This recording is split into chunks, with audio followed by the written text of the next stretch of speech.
having a conversation around the International Women's Day theme, and also looking in-depthly into a HYBR theme for women initiatives across Africa, and how women leaders as well as professionals, can contribute to the discussion as well.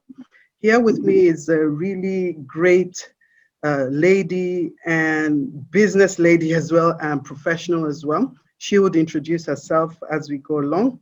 But basically, we're talking about Independent International Women's Day. The theme being choose to challenge. And just thinking to the theme, it gives an in-depth view on what women in general tend to face, both in their personal and professional lives, either in business or in their professional careers. And how does this transcend across all economies across the African continent? So today I'll leave the floor to Esosa to introduce herself. Today, I'll leave the floor to Esosa to introduce herself and tell us a little bit more around what she does. Then we'll take the conversation forward. Esosa? Okay, hi. Good afternoon. Good afternoon, Abiola. Thank you for having me on this platform. Good afternoon, everyone who will be listening and watching this session. My name is Esosa Osagiede. I have over a decade's experience in the marketing and communications industry. There's the woman in general who's going through a lot. There's the African woman. So there are two sets. And then maybe there's even the Nigerian woman in another bucket, because our challenges are different. We're faced with different things along the way. As a Nigerian woman, rising through the ranks, I would say hasn't been a smooth ride, and I'm sure you can also, speak to that as well, Biola. When they say it's a man's world, it's still a man's world, no matter what women have achieved, no matter what we do. But I'm excited every day I see a woman break a glass ceiling. It's interesting because it gives me hope. It gives the next generation hope. It tells us that, one day we can see that light at the end of the tunnel, and we know that one day we will indeed get there. What I would encourage women across Africa, especially in my country, Nigeria, to keep doing is, holding on to this thing, choose to challenge everything. How do we unlock these opportunities globally for women-based led businesses post-COVID? What are your thoughts around that?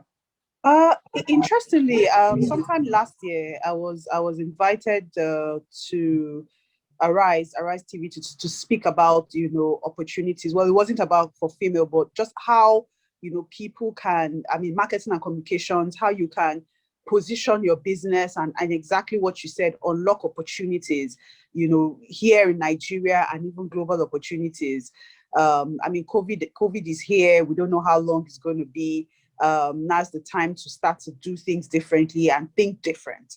A lot of businesses, you're really right. Female-owned businesses were really hit.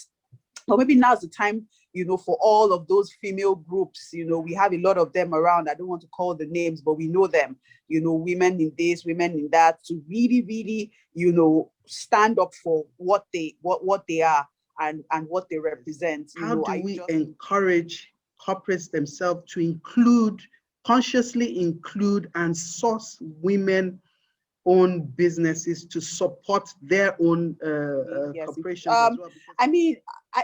While you were speaking, interestingly, a few women, were coming to my mind. You think of people like Ibukwa Awushika. How did she do it? Olajumoke Adenowo. How did she do it? These are women who have led and are still leading in supposedly male-dominated industries. With Ibukwa Awushika, we can remember, she owns the Chair Center. And we've seen lots of, we've listened, or most of us must have listened to her story, how she did it, how she broke this glass ceiling. Same with Olajumoke Adenowo, how she did it, how she broke the glass ceiling. That was then. Then there was no technology, there was no there was no digital, there was nothing like all of the opportunity. They would say that we have all the opportunities now, interestingly, compared to when they were.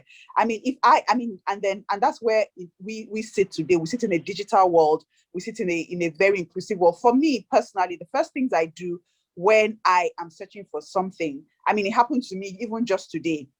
I was looking for something, and the first thing I always do, it's a conscious thing for me to seek out female vendors first, and seek out, go on their pages. That's why digital presence is very key.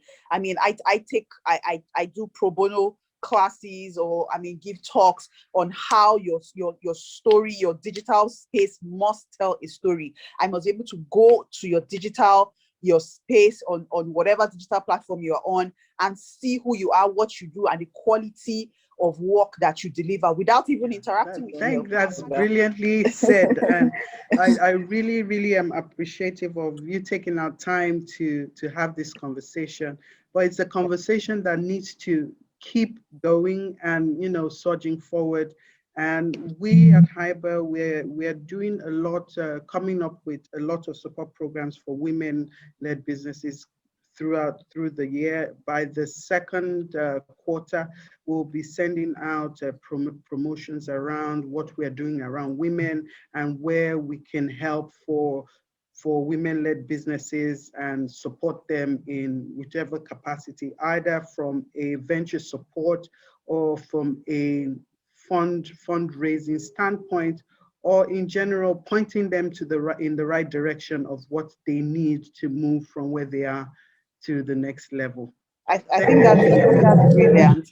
And I think we need more HYBRs because, personally, I have had the opportunity to attend, female gatherings, women in this, women in that.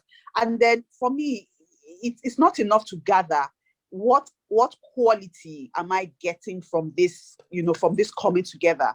And, I hear you talk about HYBR. I'm excited, and I'm like, we need a lot more HYBRs in this world, in Nigeria especially. We need people who are, are leading this conversation, are saying, you know what, we're plugging this, we're giving women a chance, we're going to help you get to the next level, we're providing you with the things that you need to succeed in your business.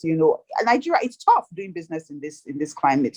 So for a HYBR to take this on, I think it's commendable, and more. So my point is more women initiatives need to come together and bring quality. It's not enough to gather. It's not enough to do a conference every year. What is the quality? What am I getting out of it?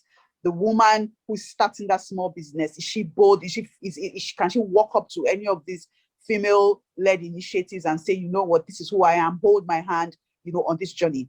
And we have a HYBR who's ready to do that and jump on that, and I think it's extremely brilliant. Thank you so much. I'll give you the heads up on whatever we're doing. Maybe you do a cover for us to see how we get it out there. And I appreciate you joining the discussion today. And we'll be sharing it on LinkedIn and Facebook and YouTube as well. So, and do have a great day. Thank you, Abiola. Great to be here. All right. Have a lovely afternoon. You too. Bye. Bye.